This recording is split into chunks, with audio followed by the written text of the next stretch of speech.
ଉଜ୍ଜଳ କରି ସମସ୍ତଙ୍କୁ ସୁପ୍ରଭାତ। ସକାଳେ ଆଜି ପ୍ରି ୱାର୍କଆଉଟ୍ ମିଲ୍ ପାଇଁ ସାଣ୍ଡୱିଚ୍ ପ୍ରସ୍ତୁତ କରିଥିଲି। ପିନଟ୍ ବଟର ଟେଷ୍ଟ ଥିଲା ଜବରଦସ୍ତ।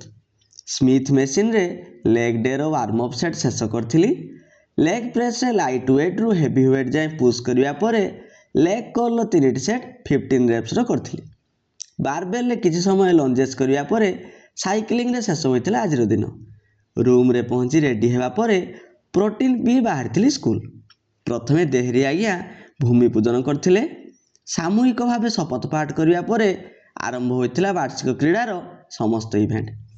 ସବୁ ବର୍ଗର ରନିଂ ଇଭେଣ୍ଟକୁ ପ୍ରଥମେ ଶେଷ କରିଥିଲୁ। ପୁଅ ଓ ଝିଅ ସମସ୍ତେ ନିଜ ନିଜର ବେଷ୍ଟ ଦେଇଥିଲେ। ୱିନରମାନଙ୍କର ନାମ ସବୁକୁ ଅମରେଶ ସାର୍ ଲେଖି ରଖୁଥିଲେ। ମ୍ୟାଡ଼ାମ୍ ସମସ୍ତଙ୍କୁ ଗ୍ଲୁକୋଜ୍ ପ୍ରୋଭାଇଡ଼ କରୁଥିଲେ। ପରେ ପ୍ରଦୀପ ସାର୍ ସର୍ଟପୁଟ୍ ପାଇଁ ଷ୍ଟେପ୍ ସବୁ କହିବା ପରେ ପିଲାମାନେ ଶୃଙ୍ଖଳାର ସହ ଏହି ଇଭେଣ୍ଟକୁ ଶେଷ କରିଥିଲେ। ପରେ ଲଙ୍ଗ୍ ଜମ୍ପ ଇଭେଣ୍ଟର ଆରମ୍ଭ ହୋଇଥିଲା। ପୁଅ ପିଲାମାନଙ୍କ ଭଳି ଝିଅ ପିଲାମାନେ ମଧ୍ୟ ଏତେ ଲମ୍ବା ଡେଇଁଦେଲେ ଯେ ଆମେ ସମସ୍ତେ ତାଜୁବ।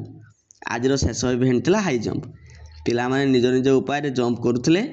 ସେଥିମଧ୍ୟରୁ କିଏ ସିଜର୍ସ ଟେକ୍ନିକ୍ ୟୁଜ୍ କରୁଥିଲା ତ କିଏ ୱେଷ୍ଟର୍ଣ୍ଣ ରୋଲ୍।